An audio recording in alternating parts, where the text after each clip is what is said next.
Olá, pessoal, tudo bem? Que Deus abençoe. Sejam muito bem-vindos ao canal Desafiando Concursos. Para quem não me conhece, muito prazer. Eu sou Rebeca Costa e hoje nós daremos início a um aulão de revisão para o seu concurso para o cargo de inspetor de alunos. Sejam muito bem-vindos, sejam muito bem-vindos. Pessoal, conforme está na capa do vídeo, nós trataremos de uma revisão apenas da parte legislativa, tá? Visto que aqui no canal nós temos ainda apenas a parte legislativa, tá? Porque até então apenas eu estou aqui lecionando, ou seja, a parte de português, matemática, nós não teremos aqui, tá? Porque pelo fato de estar escrito uma revisão, o aluno pode eventualmente achar que teremos ali português, matemática e outros assuntos afins à legislação. Ok, pessoal? Vamos lá, então? Como eu falei, hoje nós trataremos nessa revisão acerca do ECA, que é o Estatuto da Criança e do Adolescente, uma matéria pela qual eu sou extremamente apaixonada, até mesmo pela minha atuação no direito, que é na seara da infância. Trataremos sobre a legislação orgânica, tá? E algumas questões acerca do Estatuto dos Servidores, ok? Eu não consegui trazer mais questões de preparação, porque estava em uma correria por conta do concurso do IPREF de Guarulhos, foi assim, uma correria bem intensa, por isso que eu não trouxe, tá? Vamos começar a tratar, propriamente dito, do ECA, ok? Por quê? Porque tem uma relação muito grande com o cargo de inspetor de alunos, visto que o ECA vai tratar ali principalmente da questão educacional da criança, a responsabilidade dos pais ou dos responsáveis, o papel do conselho tutelar nessa questão de educação, ok? E todas as questões relacionadas ao ECA eu tirei do Que Concursos, que é um site que eu simplesmente sou apaixonada por questões. Ok, pessoal? Vamos lá, então, começar? Eu trouxe aqui cerca de, creio eu, 10 questões aproximadamente só do ECA. São questões comentadas. Bora lá, então? Primeira questão. De acordo com o ECA, é dever da família, da comunidade, da sociedade em geral e do poder público assegurar com absoluta prioridade a efetivação dos direitos da criança e do adolescente. A garantia de prioridade compreende os seguintes itens, exceto. Vamos ler as alternativas, eu vou explicar para vocês o que é essa absoluta prioridade, essa primazia, enfim, nós vamos falar da proteção integral, o que é isso para a criança e para o adolescente, ok? Letra A. Ou seja, aqui eu tenho uma maçãzinha podre, tá? Eu costumo falar que é uma maçãzinha podre. A garantia de prioridade compreende os seguintes itens, exceto, ou seja, eu tenho uma alternativa que não está conforme os moldes do ECA. Letra A. Primazia em receber proteção e socorro em quaisquer circunstâncias? Não sei, vamos ver as outras. Letra B. Precedência do acesso a atividades de cunho religioso sobre as demais de ofertas públicas, de oferta pública? Não sei. Precedência do atendimento nos serviços públicos ou de relevância pública? Faz sentido, né? Que a A e a C faz sentido, porque você liga na absoluta prioridade. Faz algum sentido. Ou letra D, destinação privilegiada de recursos públicos nas áreas relacionadas com a proteção à infância e à juventude. Também você liga a uma absoluta prioridade, ou seja, a alternativa, que é uma maçã podre, é qual? Letra B. Gente, presta atenção. O que é absoluta prioridade? Deixa eu abrir um pouquinho mais a minha câmera aqui, para eu ficar um pouquinho maior para vocês. O que é absoluta prioridade ou uma proteção integral dos direitos da criança e do adolescente? Vamos entender. Pessoal, a fase da infância, ela passou por uma série de transformações. A doutrina classifica 4 fases, sendo a quarta agora a absoluta prioridade ou a proteção integral, como assim você disser, ok? Pois bem, nós tivemos uma evolução muito grande nos moldes da criança e do adolescente. Tanto que nas primeiras fases, ou seja, primeira fase, por exemplo, você não tinha uma proteção à criança ou adolescente. Você tinha ali uma simples pessoa, você não tinha uma tutela que você tem hoje. Você não tinha na Constituição, por exemplo, uma proteção de fato à criança ou adolescente. Aí passa um tempinho, vem o Estado, né, no sentido proteção, e protege apenas, por exemplo, as crianças irregulares. Crianças em trabalho infantil, abandono, ou seja, em um certo momento da história, o Estado se preocupa em proteger apenas e tão somente as crianças que estão em estado de iminente perigo. Porque se você abre hoje o ECA, vamos lá, se você abre o ECA, você tem uma proteção a todas as crianças e a todos os adolescentes. Você assegura. O ECA, você não apenas vai no sentido de aconteceu algo, eu vou ali e vou resolver para aquela criança, como você tem o quê? Uma proteção assegurada ao direito daquela criança. Então, por exemplo, você tem o brincar como direito da criança. Depois que passa um tempo, aí né, vem ali a fase da mera imputação. Você tem o direito penal juvenil, que você tem uma proteção, não, né? Uma punição à criança, que ali na sua infância já era punida, ou seja, você não tinha uma segurança àquela criança, àquele adolescente. Até que nós tivemos, então, o nosso tão conhecido ECA, que é o Estatuto da Criança e do Adolescente. E você tem na Constituição, ou seja, de uma simples pessoa e começou a ser o quê? Uma detentora de direitos. Seus direitos assegurados. Por isso que hoje nós temos a nomenclatura absoluta prioridade e a proteção integral. Porque tanto a Constituição, o ECA, reconheceu a criança como um ser em desenvolvimento. E se você pega... Por que eu acho isso interessante? Porque para você, inspetor de alunos, você vai lidar ali nessa parte educacional, eu acho interessante. Ou seja, você tem a criança no seu estado de formação mental, física, a sua personalidade. Ou seja, a criança está se desenvolvendo. E isso foi entendido pela lei, pela Constituição, pelo ECA, até mesmo pelo entendimento de declarações internacionais. Ou seja, a criança ela passa a ser uma detentora de direitos e não meramente uma simples pessoa avulsa na sociedade. Ok? Esse era o papel da criança, infelizmente. Não é mais. Fechou? Ou seja, você tem sim uma primazia no recebimento de prestação de socorro em quaisquer circunstâncias, até mesmo por conta da sua vulnerabilidade, né? A vulnerabilidade infantil.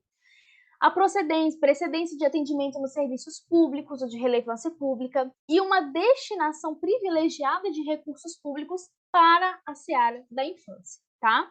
Se vocês ouvirem um barulho de fundo, gente, porque aqui tá chovendo bastante, eu acho que não vai pegar, mas eu vou fechar um pouquinho, tá? Porque tá chovendo bastante. E onde eu encontro a referência de tudo que eu falei aqui no ECA? Lá no artigo 4º, que vai me dizer que é dever da família, é dever da comunidade, da sociedade em geral e do poder público. Aí você pode me perguntar, Rebeca, por que eu tenho que gravar o artigo 4º? Porque eu já vi uma questão em que fala, né, ali para te levar ao erro, de que o papel de proteção é da própria criança. Ou seja, você pega uma criança, por exemplo, de 5 anos e fala, olha, você se vira, é sua obrigação cuidar de si mesmo. Por isso que é bom você ter fixado na sua mente, pelo menos o caput do artigo. Ok, pessoal? Vamos lá, então. Vamos continuar aqui. Próxima questão. A próxima questão vai me dizer que o Estatuto da Criança e do Adolescente, a 8.069, um dos principais dispositivos jurídicos de proteção das infâncias e juventudes do país, afirma que é dever da família, da comunidade, da sociedade em geral e do poder público assegurar a efetivação dos direitos previstos à criança e ao adolescente. Olha a questão que foi cobrada e que nós acabamos de falar. Por isso que é importante você entender todo o conceito do artigo. É importante você entender o que é a proteção à criança para que você não venha responder de uma forma equivocada. Olha as alternativas. Letra A, com absoluta prioridade, o que nós acabamos de falar, gente? Absoluta prioridade. Olha a historicidade que eu passei aqui brevemente com vocês. A letra B, com prioridade proporcional à necessidade manifesta, foi isso que nós lemos? Não. É prioridade da criança, independentemente. C, em condições de igualdade com outros grupos etários? D, em atendimento preferencial quando o serviço dispuser deste recurso? Ou letra E, sempre que possível? Gente, nada a ver, absoluta prioridade é o que vai me dizer o artigo 4º, que ele foi cobrado diversas vezes, gente, diversas vezes. Outra questão. O ECA prevê a garantia de efetivação dos direitos básicos da criança e do adolescente, tais como a vida, saúde, alimentação e etc. Ou seja, é um pacote de direitos que vão estar ali intimamente ligados ao desenvolvimento daquela criança e daquele adolescente, tá? Essa garantia de prioridade pode ser assegurada de qual maneira? Ou seja, a questão quer me dizer, quer me perguntar qual mecanismo em que eu consigo assegurar esses direitos, tanto à criança quanto ao adolescente. Letra A. Primazia de receber proteção, socorro em quaisquer circunstâncias? Letra B. Preferência de atendimento apenas no serviço privado? Gente, vamos já arriscar aqui porque não faz sentido. Preferência de atendimento para criança até 5 anos de idade? Gente, eu tenho proteção à criança e ao adolescente. O artigo 2º vai me definir, depois nós veremos o que é criança e o que é adolescente. Então, nada a ver. D. Primazia para receber atendimento desde que não se trate de relevância pública? Gente, não foi isso que nós lemos. E letra E.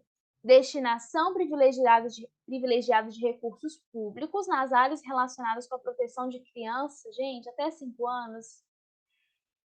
O examinador falou e falou besteira. Ou seja, letra A é a assertiva correta. Esta primazia. Gente, viu como que caiu em peso o artigo 4º em diversas questões, todas voltadas para a área de educação. Então, depois dessa aula, voltem no artigo 4º, lá no ECA, você consegue no próprio Google, coloque no Google, ECA, vai aparecer ali no Planalto, você clica, estuda, ou você vai na livraria do Senado, baixa o PDF gratuitamente, porque lá você tem inclusive o ECA, que nós estamos tratando aqui agora, juntamente com todas as legislações intimamente relacionadas ao ECA, ok? Já até adquiri a minha, estou esperando chegar. O que é bom a gente compartilha, né, pessoal? Vamos lá, mais uma questão em tela. No que se refere à Lei 8.069, o ECA, de 1990, registre V para verdadeiro e F para falso.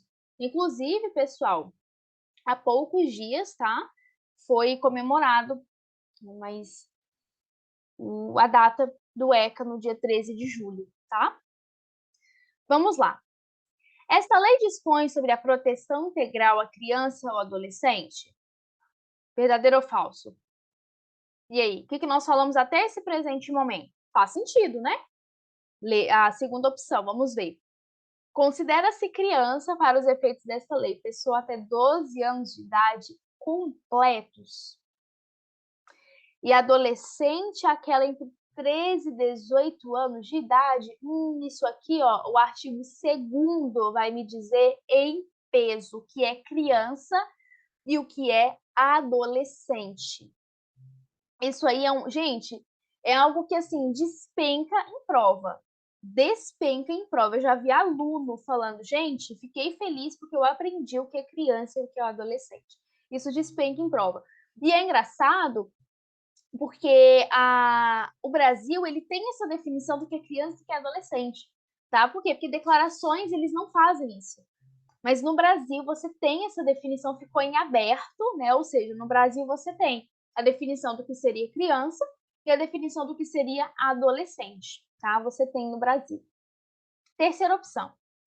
Nos casos expressos em lei, aplica-se excepcionalmente esta lei às pessoas entre 18 e 23 anos de idade. E aí? E aí? Por que eu coloquei 21 aqui, gente? E aí? Qual você, na sua prova, marcaria como certa? VVF, VFF, VVV, FVF. E aí? Gente, letra B. Primeira questão, arrebentou, certíssimo. A segunda e a terceira opção erraram feio. Por quê? O artigo 2º do ECA, que é o artigo 1º, certíssimo.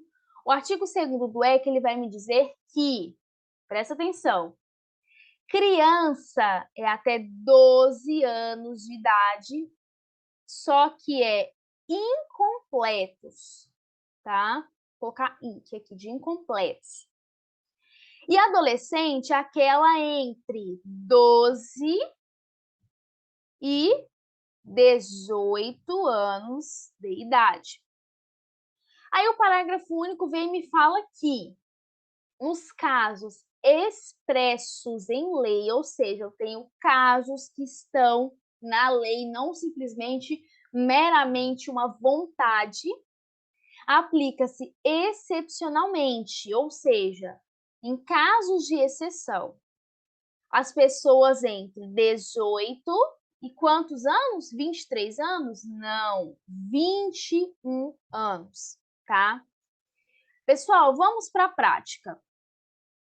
Eu já, até no meu trabalho mesmo, uma pessoa chegou e falou assim, olha, acho que o filho ia completar 18 anos, acho que 3, 4 dias depois, não sei. E ele tinha acabado de ir para a fundação. E aí o pai chegou e falou assim, olha, ele vai sair automático, né? Porque ele, por exemplo, vamos imaginar, 4 dias ele ia completar 18 anos. Aí ele vai sair automático, né? Completou 18 anos, ele já vai sair. Só que aí entra esse ponto. O estatuto vem e me fala que pode ocorrer alguns casos entre 18 e 21 anos.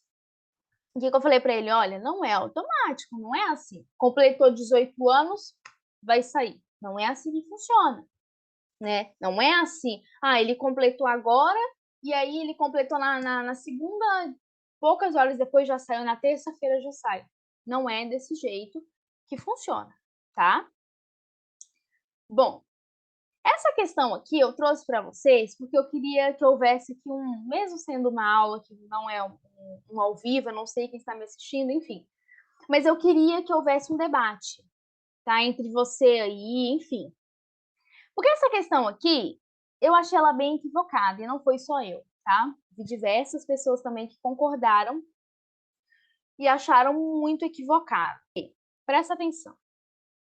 Deixa eu fechar aqui minha câmera, gente, porque deu uma travadinha para evitar, tá? Daqui a pouquinho eu abro. Raciocina comigo, vai me dizer.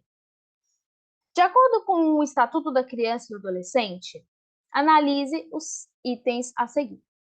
Inciso 1º. Todos os direitos devem ser aplicados a todas as crianças e adolescentes, sem discriminação. Até aqui, tudo bem, eu não vi erro nenhum.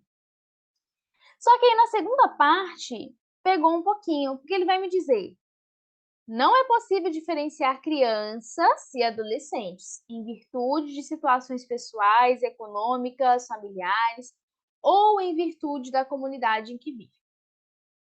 Depois eu vou falar para vocês. 2. A interpretação do Estatuto deve levar em consideração os fins sociais ligados à proteção integral de criança e adolescente. 3º, a criança ou o adolescente é pessoa em desenvolvimento. Foi o que eu falei para vocês algumas questões atrás. O que significa dizer que a aplicação de seu conteúdo deve ser diferente daquela ordinária prevista para adultos. Gente, então, obviamente, tanto que vamos trazer para o lado infracional. Criança comete crime? Não. Criança comete ato infracional, análogo a algum crime. Análogo a roubo, análogo a furto, análogo a tráfico, enfim, análogo a algum crime, mas ele não comete crime. Tanto que você não tem uma pena à criança ou adolescente, você tem uma medida socioeducativa, né? A internação, a liberdade assistida, que a gente chama de LA, ou seja, você não tem uma pena.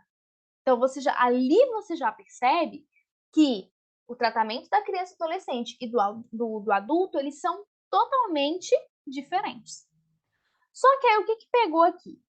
Eu vim trazer essa questão para vocês e veio como todos os itens corretos, tá?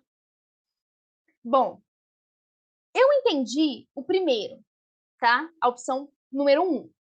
O que o examinador quis trazer? O examinador quis trazer, pelo que eu consegui compreender, que eu vou aplicar os direitos da criança e do adolescente sem uma diferenciação. Eu creio, tá? Que sim, que ele quis dizer. No sentido assim, por exemplo, eu tenho uma criança com deficiência e uma criança sem deficiência, eu tenho que assegurar a educação a ambas as crianças. Claro, você tem a criança com deficiência, você tem ali o acompanhamento de um professor auxiliar, que mesmo assim, né, pessoal, a gente sabe como é que é, não é da noite para o dia, muitas das vezes tem que recorrer ao judiciário para tal direito ser assegurado, enfim. Eu creio que foi isso que ele quis dizer, que eu vou assegurar esse direito a ambas as crianças. Só que o fato dele ter dito que não é possível diferenciar criança e adolescente, ele vai um pouquinho em desfavor do que o artigo 2º me traz. Criança, 12 incompletos, e o adolescente entre 12 e 18. Ou seja, o artigo 2º ele vai sim me diferenciar o que é criança e o que é adolescente. Mas é como eu disse para vocês, eu creio que ele quis trazer nesse sentido. Se eu asseguro saúde a uma criança, eu vou assegurar saúde a um adolescente também. Eu creio que foi isso que ele quis dizer, mas ao meu ver, não foi só ao meu ver, houve diversas pessoas dizendo a mesma coisa.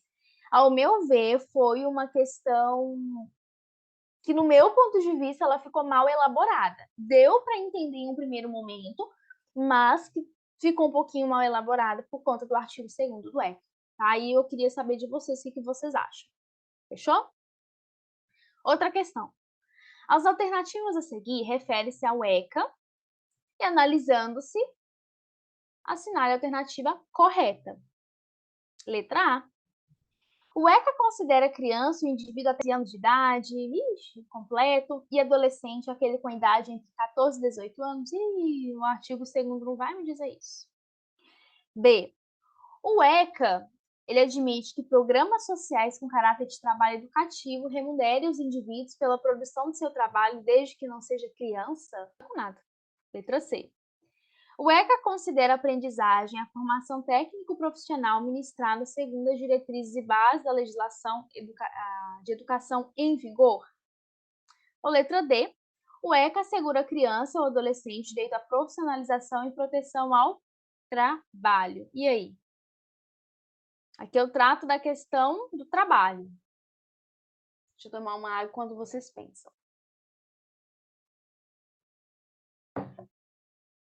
Alternativa certa. Peraí, gente.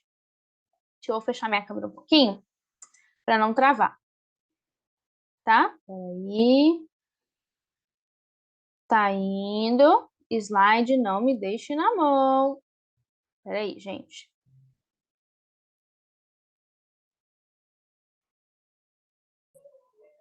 Voltou, gente. Voltou aqui meu slide. Eu vou deixar minha câmera fechada.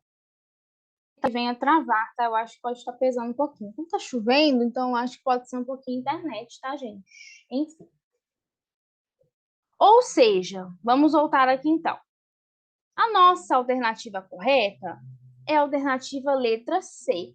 O ECA, sim, ele considera a aprendizagem, a formação técnico-profissional ministrado segundo as diretrizes e bases da legislação de educação em vigor. É o que vai me dizer o artigo 62 do ECA. Fechou? Deixa eu descer aqui o slide para pularmos para a próxima questão. Ai, gente, eu não consigo ministrar aula com a câmera fechada. Pronto. Se travar um pouquinho, eu fecho e volto. Pode ser? Beleza. Eu não consigo com a câmera fechada.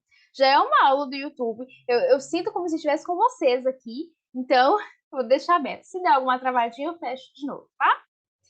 Vamos lá. Conforme a Lei 8.069, Estatuto, né, da Criança e do Adolescente, os dirigentes de estabelecimentos de ensino fundamental comunicarão ao Conselho Tutelar. Agora começa o famoso Conselho Tutelar. Gente, vamos entender rapidamente o papel do Conselho Tutelar? Por que nós precisamos entender esse papel? Porque o Conselho Tutelar, ele é a primeira porta, tá, de proteção à criança e ao adolescente. Antes que propriamente dito, eu venho a ter ali casos mais severos, ou seja, acolhimento, ou seja, casos em que eu tenho ali uma gravidade envolvendo no assunto, tá? Ou seja, o ensino ele vai comunicar ao Conselho Tutelar. Ou seja, tanto que ele nem comunica primeiro ao MP, Ministério Público, ele primeiro faz essa comunicação com o Conselho Tutelar.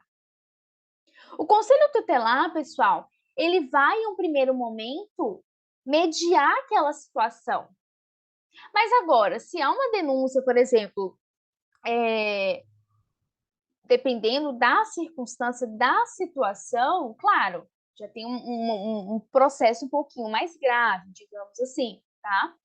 Mas o Conselho Tutelar, ele primeiro que vai ser ali acionado para tentar solucionar aquele problema.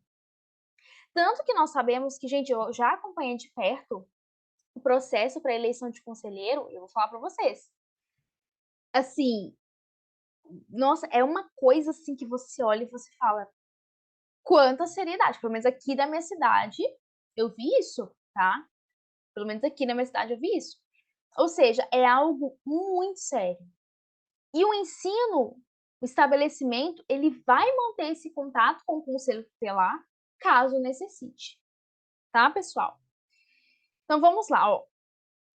Então, o ensino vai comunicar ao conselho tutelar algumas hipóteses que venham surgir durante aquele período. Quais são elas? Maus tratos envolvendo seus alunos, reiteração de faltas injustificadas e de evasão escolar, esgotados os recursos escolares. Terceiro, elevados níveis de repetência. Pessoal, todas as alternativas estão corretas. Ou seja, o estabelecimento de ensino ele vai comunicar ao conselho se houve maus tratos envolvendo os alunos, sobre faltas injustificadas, reiteradas faltas, evasão escolar. E olha que interessante, esgotados os recursos escolares, ou seja, porque primeiro você tem o papel da escola tentando contato com o pai, com o responsável, certo? Então, obviamente, você vai primeiro entender com a família o que está acontecendo com aquela criança. É esse o papel do ensino, do estabelecimento educacional. Cerrou todos esses casos? Aí você chama quem?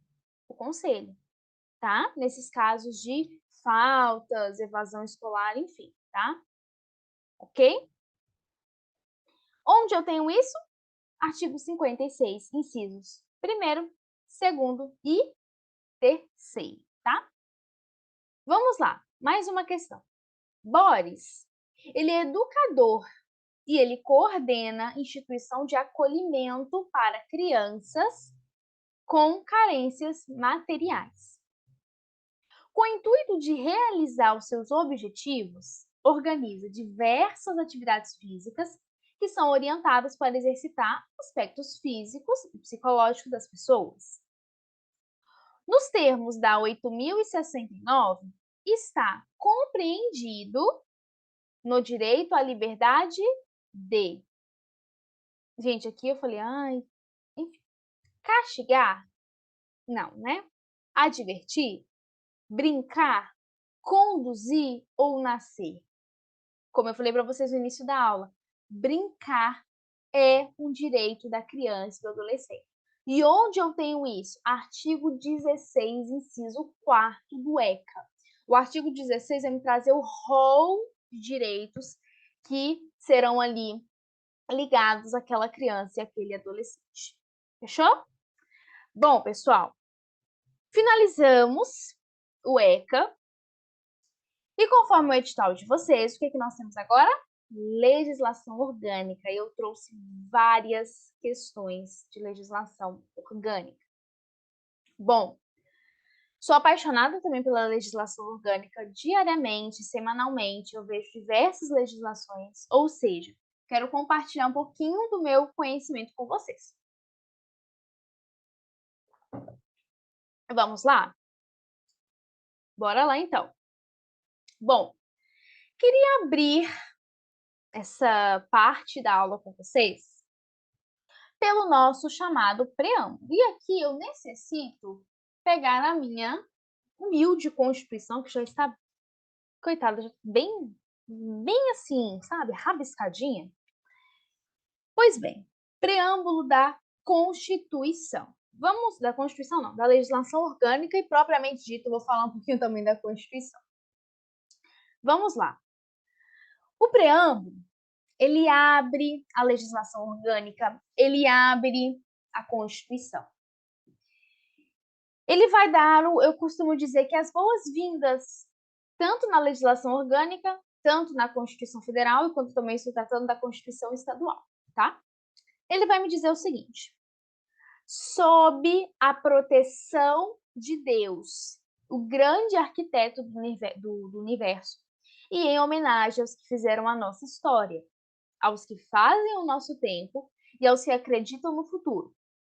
Os vereadores constituintes reafirmando a divisa gravada no brasão do município. Aí vem aqui, e aí eu vou ler para vocês, que vai falar: a pátria ensine a caridade e a liberdade, ou seja, compete à pátria. Por que eu sei disso? Porque tem uma crase lá. Promulgam a lei orgânica do município de Santos. Pessoal, por que eu trouxe o preâmbulo para vocês? Houve uma discussão a partir da ADI, Ação Direta de Inconstitucionalidade. Por quê? Porque a Constituição Estadual do Acre não havia colocado sob a proteção de Deus, não reproduziu sob a proteção de Deus na Constituição Estadual, conforme está na Constituição Federal. Sendo assim, abriu-se uma ADI, uma Ação Direta de Inconstitucionalidade, e a partir dela, o STF entendeu que a reprodução do preâmbulo da Constituição Federal não é obrigatória nas constituições estaduais, no caso aqui eu trago também para a legislação orgânica, tá? Por quê? Porque o preâmbulo não constitui uma norma. Você não tem ali nenhum aspecto legal no sentido de uma norma, um direito positivado, por exemplo, tá? Ou seja, não houve nenhum ferimento constitucional. E o fato de ter a seguinte frase: sob a proteção de Deus, eu não tenho também nenhuma violação ao que nós conhecemos ali da liberdade religiosa, né? Ou seja, o nosso país, nós sabemos que é laico, mas não fere nenhum direito, princípio ou liberdade religiosa, tá? Vamos então para a nossa primeira questão. O município de Santos, em união indissolúvel ao Estado de São Paulo e à República Federativa do Brasil. Deixa eu colocar aqui CF, tá? Tá mais fácil. A Constituição para escrever aqui. Constituído dentro do Estado Democrático de Direito, em esfera de governo local, no pleno uso de sua autonomia política, administrativa, financeira. reger-se-á por esta lei orgânica, votada e aprovada pela Câmara Municipal nos termos assegurados pelas Constituições Federal e Estadual. Certo ou errado? E aí? Se fosse você na sua prova, você marcaria certo ou você marcaria errado? Parabéns! Para quem falou que marcaria certo, corretíssimo. É um caput do artigo 1º da lei orgânica. Mas eu queria conversar um pouquinho com vocês. O fato de você ver esse caput tão bonito, sabe? Nossa, que lindo! O estado, o município de São Paulo faz parte da República. Aí você pode pensar, poxa, mas isso é óbvio, né? Nunca foi tão óbvio assim, por incrível que pareça. Há muito tempo houve uma discussão se os municípios fariam parte, isso mesmo, parte do quê? Da República, desse Estado democrático. Lá na nossa Constituição, no artigo 1º, vai me dizer que a República Federativa do Brasil é formada pela união indissolúvel do quê? Dos estados e municípios. E aí, o artigo 18 da nossa Constituição, o que ele vai me dizer? Vamos lá para o artigo 18? A organização político-administrativa da República compreende a União, os estados, DF e municípios. DF é o Distrito Federal, tá? Ou seja, a partir desses dois artigos, se entendeu que sim, o município faz parte. E juntamente com isso surgia outro assunto. Será que o município é dotado de autonomia? Sim. O município é dotado de autonomia só pelo fato de nós estarmos aqui estudando a legislação orgânica do município. Autonomia política. Por que você tem as eleições municipais? Entende? Cuidado. Cuidado. O município possui autonomia, ele não possui soberania. Soberania é um dos fundamentos da República. Artigo 1º, inciso 1º. Cuidado. Ele possui autonomia, ok?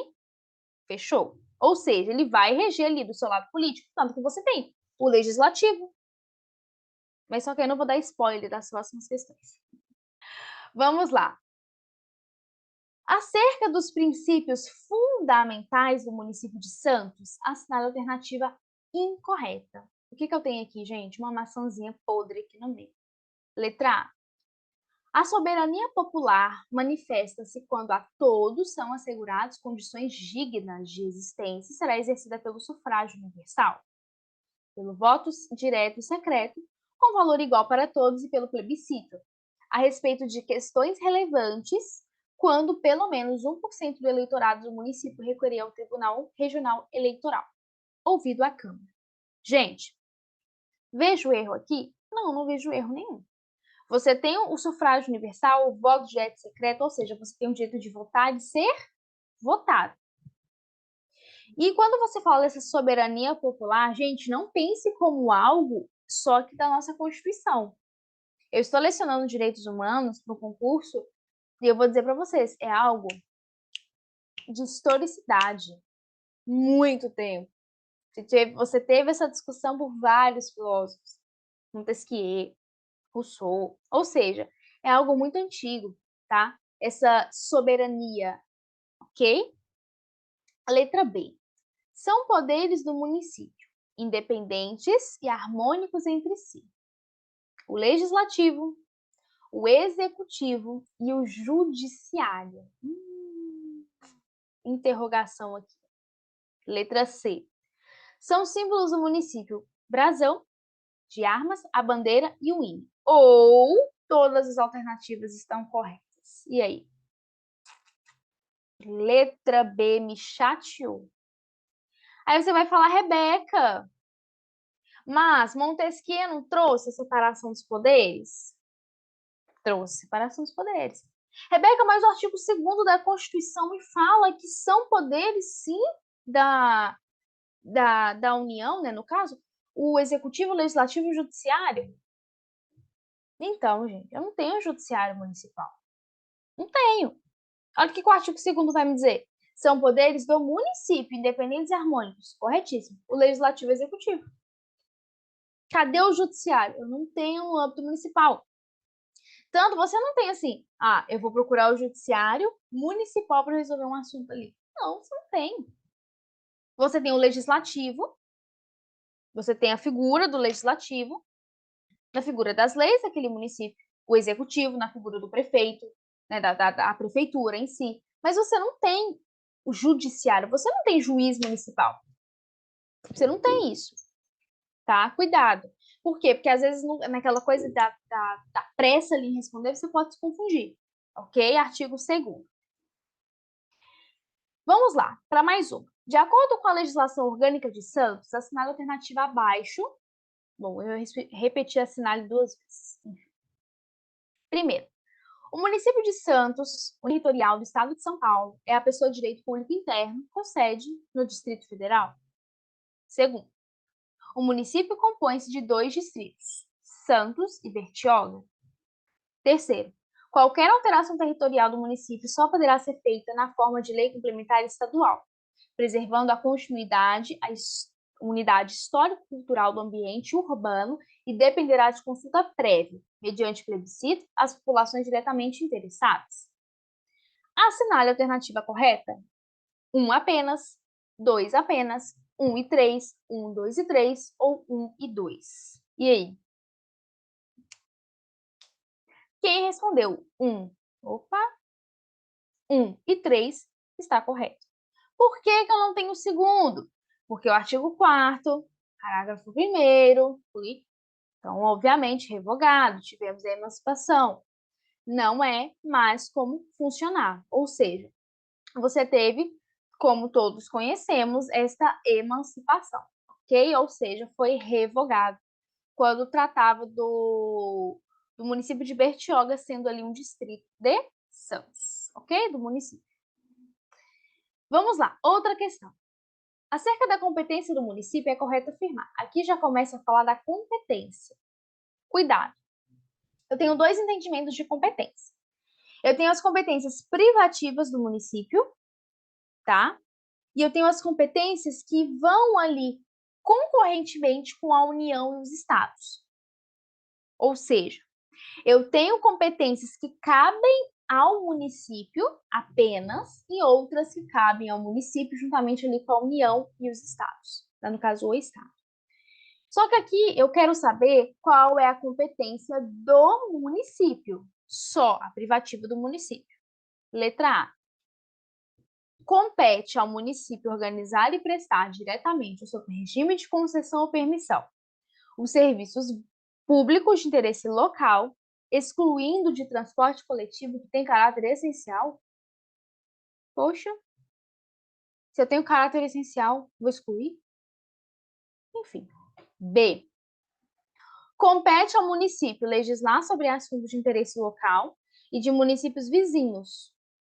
Quando assim lhe for competente, gente, eu tenho um município na sua localidade. Constituição, vamos lá para o artigo 30? Gente, o artigo 30 começa a falar do quê? Do município, é isso mesmo. Todas as aulas, 30 não, na verdade o 30 começa ali a competência, tá no 29. Todas as aulas que eu falo de legislação orgânica, eu não... Olhem os meus outros itens. Eu não faço sem a Constituição ao meu lado. Não faço. Para mim, é ordem. Legislação orgânica, Constituição na mão. Ou a Constituição estadual, tá? Quando for o caso. Ou seja, olha aqui que justo o inciso 1º do artigo 30 da Constituição vai me falar. Compete ao município legislar sobre assuntos de interesse local. Local. E não da sua vizinhança municipal, tá? C. Compete ao município manter, com a cooperação técnica e financeira da União e do Estado, programas de educação pré-escolar e de ensino fundamental? Não sei. D. Compete ao município criar, organizar e suprimir distritos, observada a legislação federal? Dói, gente. Essa dói. Porque o artigo 30, inciso 4º da Constituição vai me falar. Criar, organizar e suprimir distritos, observada a legislação estadual. Não é federal, Não é municipal, não é decreto, não é portaria. Legislação estadual. Letra E. Compete ao município promover a proteção do patrimônio histórico e cultural, observada a legislação e a ação fiscalizadora estadual e municipal. E aí? Letra C. C de certo. Que bonitinho, né? Gostei dessa. C de certo. Gente, teremos essa cooperação técnica e financeira, tá? Como eu falei, município. Ah, você pode falar, Rebeca, mas não é uma competência comum. Gente, eu tenho aqui uma competência do município mantendo com a União e o Estado essa cooperação. Mas cuidado, assim que terminar essa aula, vai lá na legislação orgânica, faça pelo menos uma leitura. Por quê? Porque se você não faz uma leitura, você pode eventualmente se confundir. Gente, eu não vou mentir para vocês. São competências muito idênticas que você fala, poxa, mas isso aqui é uma competência comum ou é uma competência privativa do município? Realmente, você pode ter ali um equívoco, tá? Gente, errar é humano, então por isso que você tem que voltar, você tem que dar uma olhadinha, tá bom?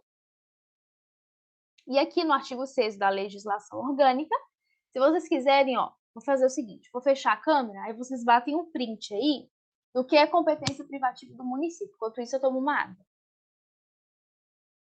Bateram print? Pronto? Essa é a competência do município, tá? Mais uma questão. É correto afirmar acerca do município de Santos na competência do município, concorrentemente com a União e o Estado, ou seja, aqui já temos a União, os estados e quem? O Estado, tá? E o município. Primeiro, zelar pela guarda da Constituição, das leis e das instituições democráticas e conservar o patrimônio público. 2. Impedir a invasão, a destruição e a descaracterização de obras de arte e de outros bens de valor histórico, artístico e cultural. Terceiro, proporcionar os meios de acesso à cultura, à educação e à ciência. Quarto, a cooperação do município com a União e o Estado, tendo em vista o equilíbrio do desenvolvimento do bem-estar na sua área territorial, será feita na conformidade de lei complementar federal fixadora dessas normas. Assinale a alternativa que se encaixa com a literalidade da legislação. 1 e 2 apenas, 1, 2 e 3, 2 e 3, 1, 2 e 4, ou todas estão corretas. E aí? Deixa eu abrir agora a minha câmera. E aí? Deixa eu voltar aqui para vocês, ó. Me disse que estes são os casos. Pronto, deu para ler? Vamos lá. Alternativa certa? Todas estão certas. Nenhuma está errada. Bate o print aqui. Pode bater o print, tá? Algumas das competências. Bateu o print? Vamos embora, então. Agora, eu tenho um ponto importante. Você vai falar, Rebeca, o município pode fazer tanta coisa, né? Que bonito. Pode fazer tanta coisa. Só que aí o município também pode não fazer algumas coisas. Isso mesmo. E é isso que a questão vai me trazer. É vedado ao município. O que é vedado? Já me perguntaram isso.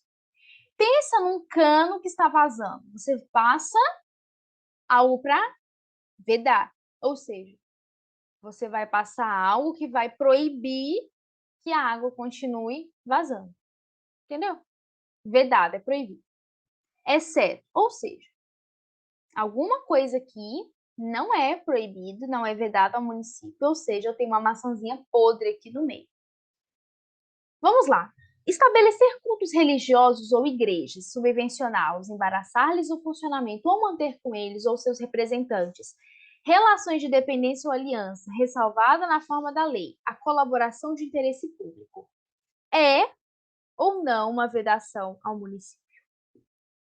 E aí? É uma vedação ao município. Aí você pode falar, Rebeca, então, por exemplo, numa prisão ou na Fundação Casa, não pode ir, por exemplo, algumas pessoas para fazer uma oração ou uma reza, estar ali com aquelas pessoas, passar alguma religiosidade para elas, isso não pode acontecer? Pode. Olha o que me diz o artigo 5º da Constituição, lá no seu inciso 7º. É assegurada, nos termos da lei, a prestação de assistência religiosa nas entidades civis e militares de internação coletiva. Fechou. O que eu estou falando aqui é que eu tenho que conseguir identificar o que é o município, o que é uma religião. Eu não posso subvencioná-las, eu não posso, nesse sentido de aliança, nesse sentido de dependência, tá? Isso também já é algo, ó, muito histórico, você separar estados, né, no sentido muito geral. Você separar o poder público e você separar a religião, tá? Também é algo bem assim, gente, eu gosto muito de história, então, assim, sempre que eu falo de algum assunto, vem história na minha mente. Enfim, gente. Vamos lá, então. Suplementar as legislações federal e estadual é uma vedação ao município? E eu gostaria que você abrisse a sua Constituição lá no artigo 30, inciso 2º. É uma vedação? Não sei. Letra C. Recusar fé aos documentos públicos? Gente, eu tenho que dar fé sim aos documentos públicos, né? Eu não posso recusar. Certíssimo, está vedado recusar. E letra D, então, obviamente, eu não vou criar distinção nenhuma entre brasileiros ou preferências entre si. Então, pessoal, a maçãzinha podre é a B. Aí você pode falar, Rebeca, mas o município pode suplementar, né, adicionar. Olha o que me diz o artigo 30, inciso 2º, que compete ao município suplementar a legislação federal e estadual que lhe couber. Pronto. Faltou alguma coisa na legislação? Vem o município, pode suplementar naquilo que couber a ele, naquilo que, então, obviamente, estiver faltando, tá? E isso também vai me dizer aqui na seção 6ª, tá? O artigo 8º da legislação orgânica e o artigo 9º já me traz o que é vedado ao município. Vamos para mais uma questão, já está finalizando, e depois nós começamos um pouquinho sobre o Estatuto do Servidor, tá? Vamos lá, então. A soberania popular, ela manifesta-se quando a todos são asseguradas condições dignas de existência e será exercida. Bora lá. Pelo plebiscito, a respeito de questões relevantes, quando pelo menos 1% do eleitorado do município requerer ao Tribunal Regional Eleitoral ouvido a Câmara. B. Pela participação popular nas decisões do município, do aperfeiçoamento popular nas decisões do município e, peraí, que travou aqui para mim, pela participação popular nas decisões do município, no aperfeiçoamento democrático de suas instituições. C. Pela ação fiscalizadora sobre a administração pública, ou letra D, todas estão corretas? E aí? Tem alguma maçãzinha podre aqui, gente? Não, todas estão corretas, tá? Onde vai me dizer isso? O artigo 1º da nossa legislação orgânica. Vamos lá. São princípios administrativos do município, exceto aqui eu já tenho uma maçãzinha podre no meio. Vamos lá. Moralidade e participação popular, transparência de atos e ações, descentralização administrativa, transferência e publicidade de atos e ações. E aí? Qual está errada? Ou seja, qual é a maçãzinha podre? Letra B. Mas por que, Rebeca, letra B? Se eu tenho ali a publicidade, realmente, mas aí, ó, foi revogado. Eu tinha transparência de atos e ações. Agora eu tenho transferência e publicidade de atos e ações. Vamos recapitular o que é o princípio? Rapidinho. Lim, P. Isso mesmo. L, legalidade. I, impessoalidade. M, moralidade. P, de publicidade e E, de eficiência. Legalidade. Todos os atos da administração pública serão, então, obviamente, dentro da legalidade, da legislação. Isso significa que a administração pública só pode fazer aquilo que a lei autoriza. Impessoalidade. Significa dizer que todos os atos da administração serão impessoais. Vamos imaginar, o município adquire um prédio em que ali será feito, por exemplo, uma unidade de saúde. O prefeito não pode falar assim, eu comprei. Não, ele fala em nome do município, ok? Todos os atos da administração é em prol da administração. Ou seja, eu não posso usar para prejudicar alguém ou beneficiar uma pessoa específica. Moralidade. Eu vou até uma administração pública todos os atos, ou seja, a todas as pessoas, independentemente, tá? Ou seja, moral. Publicidade. Todos os atos da administração são públicos, por isso que nós temos os boletins, né, municipais. E o E de eficiência. Todos os atos precisam ser eficientes aos munícipes, o que adianta atos que não venham a ser eficientes. Eu preciso de eficiência. O que o município precisa? Uma eficiência para o município, tá? Outra questão. Acerca da administração municipal, assinale a alternativa incorreta. Ou seja, eu tenho uma maçãzinha podre aqui de novo. Letra A. Administração pública direta, as autarquias, sociedades de economia mista, empresas públicas, companhias cooperativas habitacionais e fundações públicas mantidas ou instituídas pelo poder público, ou seja, tanto que foi mantida, né, tem sido mantida pelo poder ou foi instituída pelo próprio poder público, obedecerão aos princípios da legalidade, pessoalidade, moralidade, publicidade e interesse público. B. A investidura em cargo ou emprego público depende de aprovação prévia em concurso público de provas ou de provas e títulos, ressalvadas as nomeações para cargo em comissão, declarado em lei de livre nomeação e exoneração. Letra C. É garantido ao servidor público municipal o direito à livre associação sindical?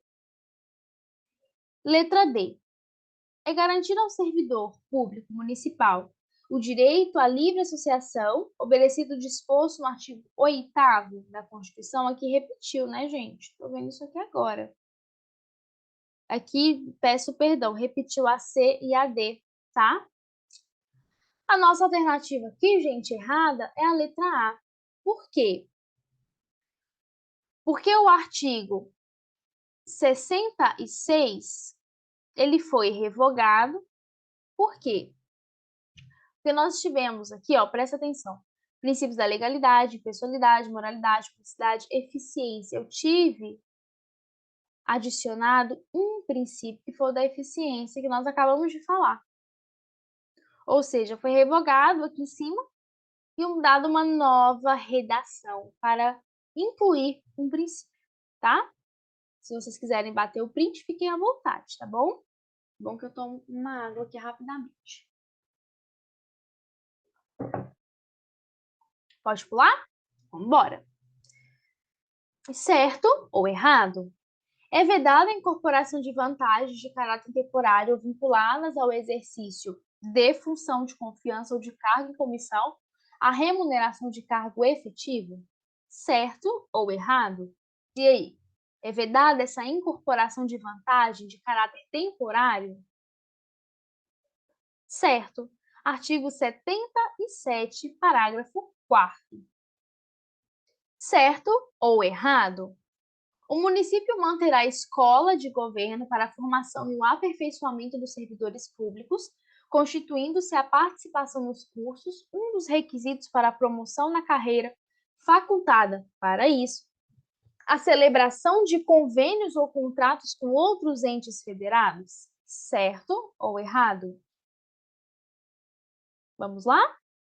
Certo. Artigo 73, parágrafo 12. É certo que o município assegurará a educação em âmbito municipal. De acordo com a legislação orgânica, analise as alternativas. Gente, deixei minha câmera fechada para não pesar muito aqui o slide, tá bom? Primeiro, constará do conteúdo programático das disciplinas das escolas da rede municipal o estudo da história política do município, do funcionamento de suas instituições, partidos políticos e sindicatos, da constituição e funcionamento do poder público, bem como noções das leis que regem a vida do munícipe? E aí? Interessante, né, gente? Precisamos passar nas escolas toda uma historicidade do seu município, todo o funcionamento do poder público.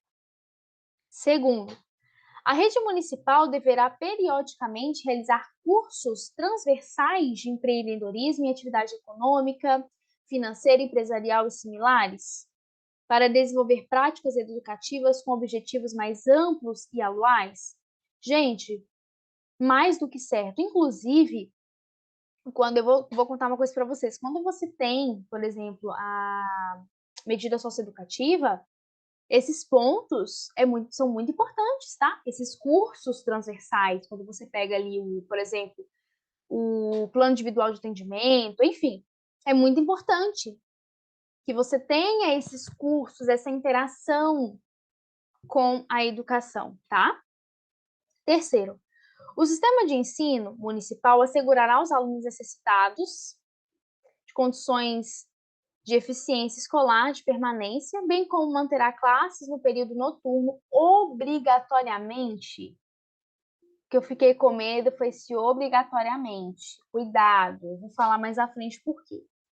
Quarto, as crianças e adolescentes deficientes físicos e mentais que, pelo seu grau de deficiência, não tenham condições de acompanhar o processo de escolaridade nas salas de aula comuns, poderão ser atendidos em estabelecimentos especializados, mediante bolsas de estudo oferecidas pelo poder público, desde que provada a carência de recursos da família.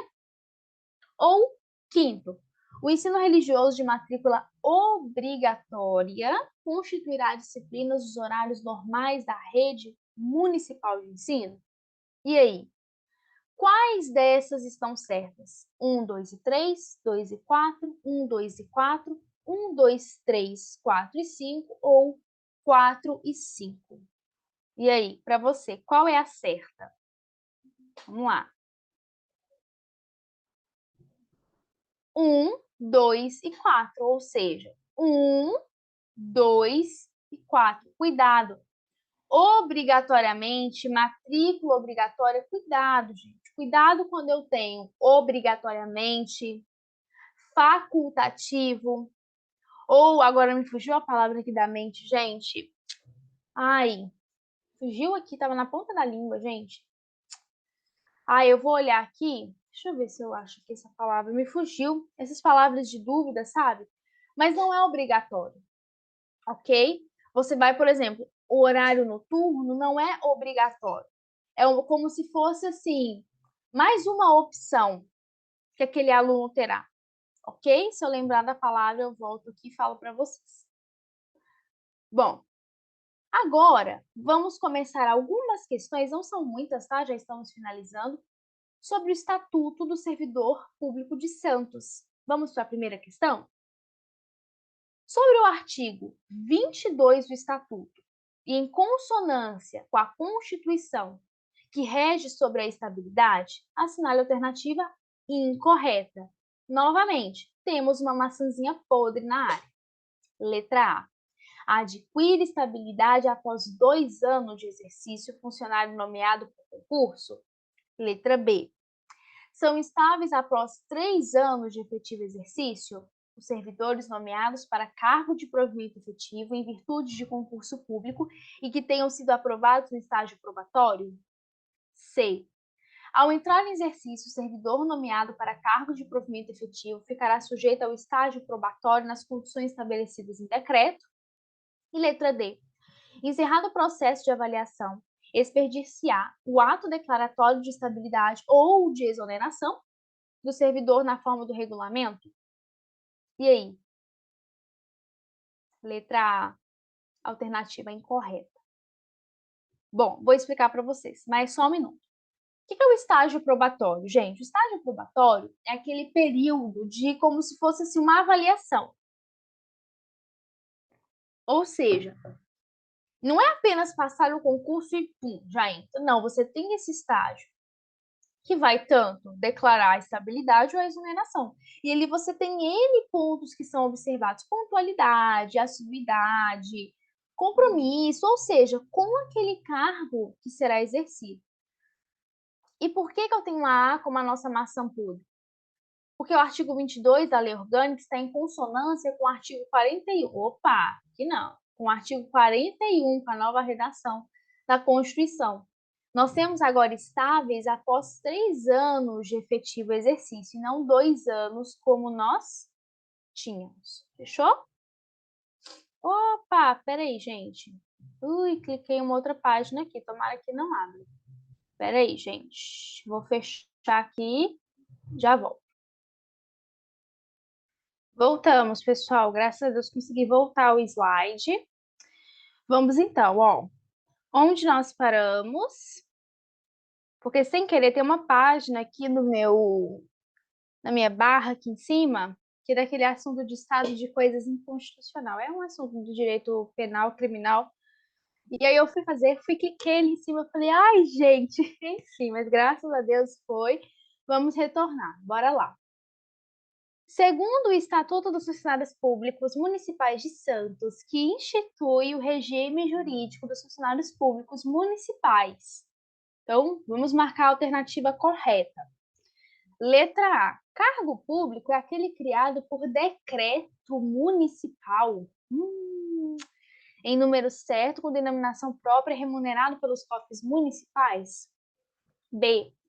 Observar-se ao princípio de paridade. Paridade, gente, é igualdade, tá?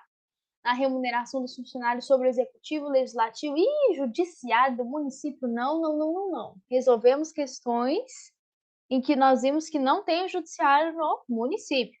C. Classe é o agrupamento de cargos da mesma denominação e de nível de vencimento. E carreira é o conjunto de classes da mesma natureza de trabalho, escalonada segundo a responsabilidade e a complexidade das atribuições. E letra D, é permitido a prestação de serviços gratuitos? Xiii.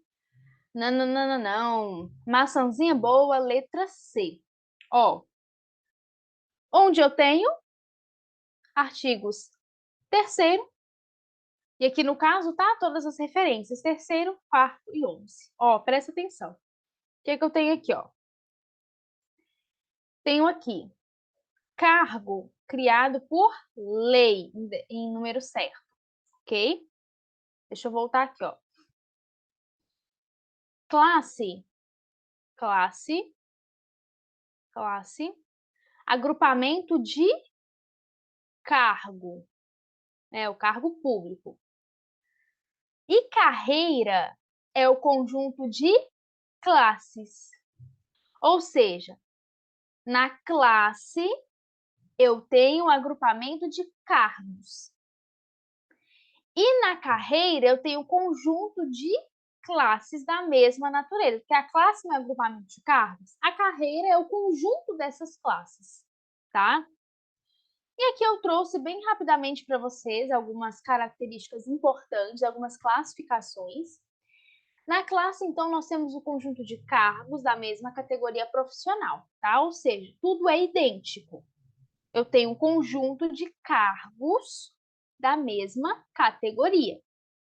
Constitui degraus de acesso à carreira, normalmente identificada pelo algarismo romano. Carreira é uma sucessão hierárquica, ou seja, tem uma caracterização hierárquica de classes de cargo público. Ou seja, o servidor ele pode subir de posição por motivo de algum merecimento ou de antiguidade, tá? A pessoa que já está ali no cargo, dependendo do tempo em que ela exerce, ok? Ou seja, carreira, então, essa sucessão hierárquica tem uma caracterização de questões hierárquicas, tá? Desses cargos públicos efetivos. Podendo haver, então, alguma mudança de posição, né? Subir uma posição, dependendo por merecimento ou antiguidade, tá? Bom, algumas características importantes, algumas características mais no sentido pessoa, tá? Do servidor. Nós temos os servidores estatutários, que são aqueles ocupantes de cargo público dentro do estatuto, tá? Ou seja, o cargo é a denominação dada pela unidade de poderes e deveres a serem expressos, ou seja, o cargo público é a denominação do que a pessoa irá fazer, do exercício daquela atividade. O emprego público é um contratado dentro da CLT, da legislação trabalhista. O doutrinador Eli Meirelles, ele vai definir como um lugar instituído na organização do serviço público com denominação própria, atribuições e responsabilidades específicas. Já os servidores temporários, eu tenho inclusive uma lei, né, que vai tratar desses serviços temporários, etc. São aqueles que o próprio nome já diz, eles vão atender temporariamente alguma necessidade da administração, tá? Eles exercem função sem estar vinculados a cargo ou emprego público. Eu acho que eu trouxe mais alguma coisa relacionada, está bem mais para frente, tá? Vamos lá. É vedado o acesso a cargos, empregos e funções públicas de estrangeiros? Ih, Rebeca, pegou agora. Se eu falar para você, olha, eu posso permitir que um estrangeiro ele venha ter acesso, poder estar em um cargo, emprego ou função pública? O que você acha? Certo ou errado? Errado. Por que errado? Você vai falar, Rebeca, mas é comum na legislação eu ter lá brasileiros, mas eu não tenho uma vedação a estrangeiro. Por quê? Olha o artigo 37, inciso 1º da Constituição. Os cargos, empregos e funções públicas são acessíveis aos brasileiros que preenchem os requisitos, assim como aos estrangeiros na forma da lei. E aí eu trouxe uma definição aqui dessa doutrinadora, ó, da professora Maria de Pietro. Eu gosto muito da doutrina de direito administrativo dela. Olha o que ela vai dizer. Que aos estrangeiros eu tenho uma forma da lei. Só que essa forma da lei eu posso ter no âmbito da União, estados, DF, municípios. Como ela bem diz aqui, ó. Já que a matéria de servidor público não é reservada à competência privativa da União. O dispositivo não é autoaplicável, depende de uma lei que estabeleça a condição, ou seja, pode sim um estrangeiro ter acesso, porém, eu vou ter no caso aqui o município estabelecendo uma regra, uma lei que venha poder receber esse estrangeiro. Ou seja, não é autoaplicável, denominando então que não é o fato de eu sou estrangeiro, eu posso simplesmente vou ingressar como se fosse um brasileiro. Não. Você tem ali os entes da federação, conforme as suas competências, seus, enfim, de acordo com a sua necessidade, estabelecendo algo de concreto que venha poder ingressá-los em cargo, emprego ou função pública, tá? Aí, porque eu tinha falado com vocês, no artigo 13, só poderá ser investido quem satisfazer os seguintes requisitos: ser brasileiro. Aí, por isso que a pessoa pode focar muito só no então um estrangeiro eventualmente não poderia. Cuidado com isso, tá, gente? Por isso que eu falo, é muito importante você ler tudo, mas sempre pensando no quesito constitucional, tá? Vamos lá. Leia atentamente as alternativas abaixo e responda a sequência correta. Primeiro, a aprovação em concurso criará, mas essa, quando se der, respeitará. Não. Não cria direito à nomeação. Segundo, ficarão sujeitos a limite de idade de 18 anos para inscrição em concurso? E eu tenho essa definição de idade? Não sei. Terceiro, o candidato portador, lembrando que nós não utilizamos mais o termo portador, mas sim pessoa com deficiência, tá? De defeito físico, poderá inscrever-se desde que tenha condições de adaptação para o exercício do cargo? Quarta. O servidor público estável, ele poderá perder o cargo nos casos de procedimento de avaliação periódica de desempenho na forma estabelecida em decreto, assegurada ampla defesa? E aí? Falso, falso, verdadeiro, falso, verdadeiro, verdadeiro, verdadeiro, verdadeiro, falso, falso, verdadeiro, verdadeiro, ou falso, verdadeiro, falso, verdadeiro? E aí? Vamos pensar um pouquinho. Não cria direito, ou seja, Não tem essa limite de idade.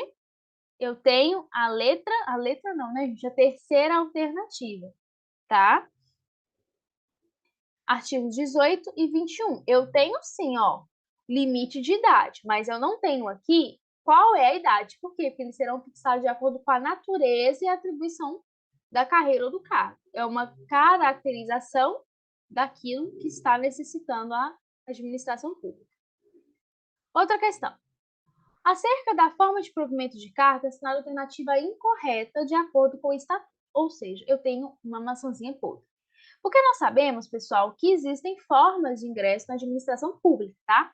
Ou seja, o que deriva, que eles classificam como uma introdução primária e secundária ou derivada. A primária seria ali na nomeação, né? O primeiro contato do funcionário, do servidor com a administração pública. Os outros, né, ali os secundários ou os derivados, seria basicamente uma pessoa que já teve contato com a administração pública, já esteve na administração pública e de alguma maneira está retornando, tá? Letra A. O funcionário poderá ser transferido de um para outro cargo de provimento efetivo? Não vejo erro nenhum aqui, certíssimo.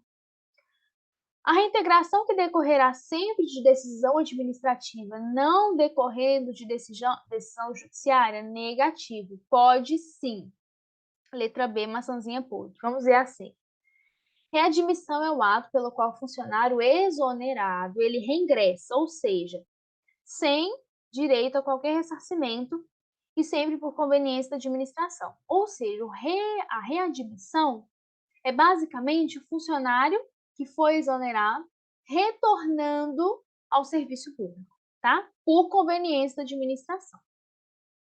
D. Reversão é o ato pelo qual o funcionário aposentado ele reingressa, tá? A seu pedido ou a ex officio, ou seja, a ofício da administração. A administração é ali, como que eu posso explicar? Como se a administração estivesse voltando ele, tá? De ofício, ou a pedido do próprio funcionário aposentado.